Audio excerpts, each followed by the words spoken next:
Today, we've learned that supporters of former President Donald Trump have posted the purported names and addresses of the Fulton County grand jury that recently indicted Trump and 18 other co-conspirators for their efforts to overturn the 2020 presidential election.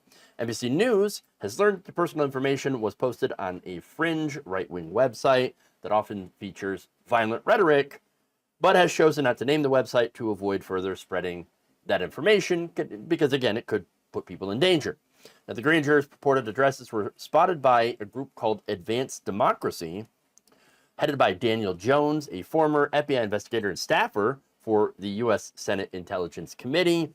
Here's what he told NBC News about this. Quote, "It's becoming all too commonplace to see everyday citizens performing necessary functions for our democracy being targeted with violent threats by Trump-supporting extremists. The lack of political leadership on the right to denounce these threats, which serve to inspire real-world political violence, is shameful." But it's actually worse than that, though. Not only do you not see anyone denounce this stuff, but the rhetoric actually encourages it. I mean, how many politicians have we seen in ads over the years, use violent imagery, guns, targeting, shooting opponents, claiming that, when, they're done with Donald Trump, meaning the government, that they're going to come for you. He's only in their way, as if the government couldn't come for you before, they could always. Generally, they didn't go after people who were wealthy and powerful, but at this point, kind of unavoidable. They were kind of forced into doing so.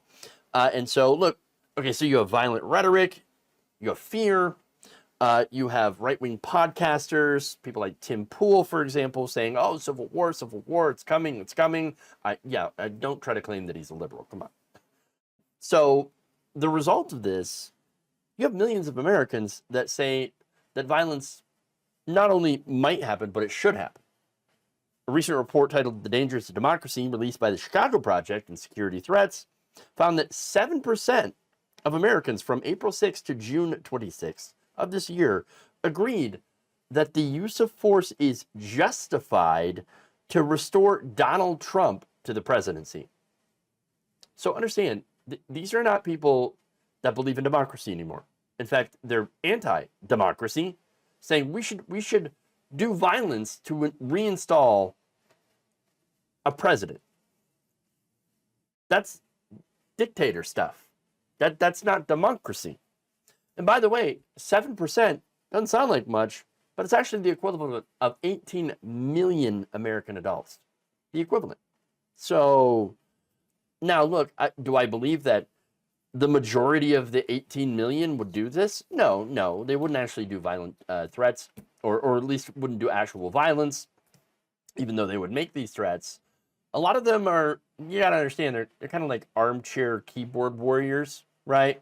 They don't actually have the balls to go out and do stuff like that, which is a good thing.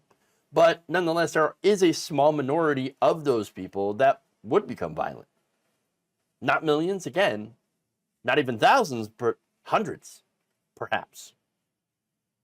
I mean, one or two would be devastating. So, getting back to the jurors, though, Advanced Democracy also noted that users were posting the names and images of people believed to have been grand jurors on other social media sites. The posts asserted that the jurors had posted on social media in support of Senators Bernie Sanders, Raphael Warnock, former President Barack Obama, and the Black Lives Matter movement. So a lot of the threats are basically targeted towards people of color, which, again, is not really a surprise. Advanced Democracy noted that these Trump supporters were using the term rigor in lieu of a racial slur, which sounds a lot like that word. So, again, you have this obvious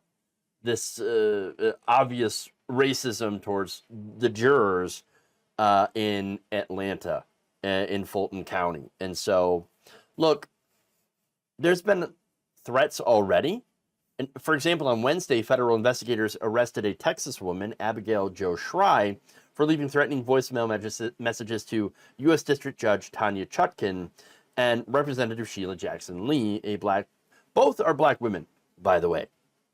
The message said, "Hey, you stupid slave," followed, of course, by racial slurs, racial epithets, and threats to anyone who went after Trump. That list included Chutkan, Lee, all Democrats in Washington, D.C., and all people in the LGBTQ community.